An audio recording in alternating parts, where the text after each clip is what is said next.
રાજકોટ જિલ્લામાં ટેકાના ભાવે મગફળીની ખરીદીની શરૂઆત થઈ છે। જિલ્લામાં અલગ અલગ 11 કેન્દ્રો પર ખરીદી કરવામાં આવી છે। ચાલુ વર્ષે રેકોર્ડ બ્રેક 9,30,000 ખેડૂતોએ ટેકાના ભાવે વેચાણ માટે રજીસ્ટ્રેશન કરાવ્યું છે।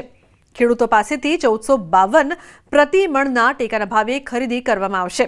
આ ખરીદી અલગ અલગ મંડળીઓ દ્વારા સરકારી ધારા ધોરણો મુજબ થઈ રહી છે, જેમાં જે ખેડૂતોને એમએમએસ एसएमएस द्वारा जाण करवामां आवी रही है ते ज खरीद केन्द्रों पर पहोंची रह्या छे। पारदर्शिता जाळववा माटे तमाम खरीद केन्द्रों पर सीसीटीवी कैमरा पण लगाववामां आव्या छे। આજથી રાજકોટ જિલ્લામાં 30 અલગ અલગ કેન્દ્રો ફાળવવામાં આવ્યા છે।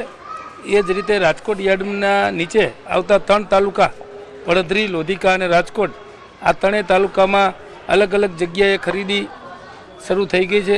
જે ઘડીનો ઇંતજાર કરતા હતા ખેડૂત, એ ઘડી આવી ગઈ છે। ઓપન બજારમાં 800-900 રૂપિયા ભાવ છે સારામાં સારી મગફળીના, તો ટેકાના ભાવે 1450 રૂપિયા છે તો સારું કહેવાય। 400-500 રૂપિયા મણે ફાયદો થાય છે। 125 મણ જે સરકારે જાહેર કર્યું છે એ સારું છે, ખેડૂતોનો ફાયદો। રાજકોટમાં આજથી ટેકાના ભાવે મગફળીની ખરીદીનો પ્રારંભ થયો છે। રાજકોટ જૂના માર્કેટિંગ યાર્ડ ખાતેના દ્રશ્યો છે। આજે પ્રારંભિક દ્રષ્ટિએ જે પ્રથમ દિવસે 3 વાહનો મગાવવામાં આવ્યા છે। અત્યારે ખેડૂતો છે તે મગફળીનો પાક લઈને આવ્યા છે। ખાસ કરીને રાજકોટ શહેર ઉપરાંત જે છે રાજકોટ જિલ્લાના તમામ 11 તાલુકામાં આજથી ખરીદીનો પ્રારંભ થઈ ચૂક્યો છે।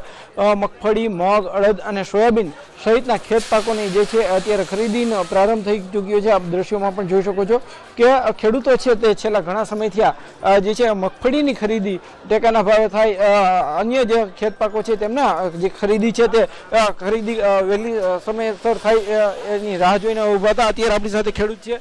શું કહેશો, આજે ખરીદીનો પ્રારંભ થયો છે, કેવો ઉત્સાહ? आज बहुत उत्साह है, खरीदी आज चालू थी है, बहुत उत्साह है, बहुत सारू है। हाँ, 500 रुपया जिला વધારે મળે બજાર કરતા, उत्साह खुश है।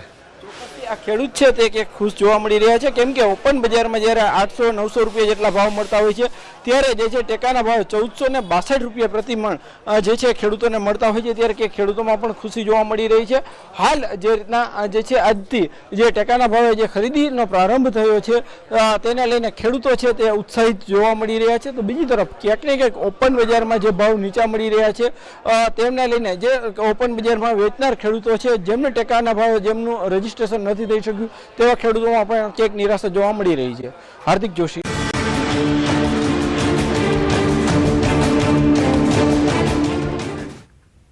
તો રાજ્યમાં ટેકાના ભાવે ખરીદીની શરૂઆત થઈ છે। વહેલી સવારથી જ ટેકાના ભાવે મગફળી વેચવા માટે માર્કેટમાં ખેડૂતોનો ધસારો જોવા મળી રહ્યો છે। રાજકોટ જિલ્લાના અલગ અલગ 11 કેન્દ્રો પર ખરીદી થઈ રહી છે। રેકોર્ડ બ્રેક રજીસ્ટ્રેશન વચ્ચે ખરીદી શરૂ થઈ છે। જામનગર જિલ્લામાં હાપા માર્કેટિંગ યાર્ડ સહિત કુલ 12 કેન્દ્રો પર ટેકાના ભાવે ખરીદી ચાલુ થઈ છે। અમરેલી જિલ્લામાં આજથી ટેકાના ભાવે મગફળીની ખરીદી 5 કેન્દ્ર પરથી આજથી મગફળીની ખરીદી શરૂ થઈ છે।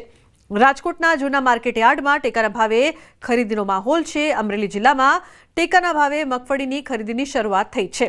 સાવરકુંડલા, એપીએમસી સહિત અન્ય જગ્યાએ પણ ખરીદી શરૂ થઈ છે। ગીર સોમનાથમાં પણ ટેકાના ભાવે ખરીદી શરૂ થતા વહેલી સવારથી ખેડૂતો પાક લઈને પહોંચ્યા। જૂનાગઢમાં ટેકાના ભાવે ખરીદી શરૂ થઈ છે। કુલ 42 કેન્દ્રમાંથી 27 સેન્ટર પર ખરીદીની શરૂઆત થઈ છે।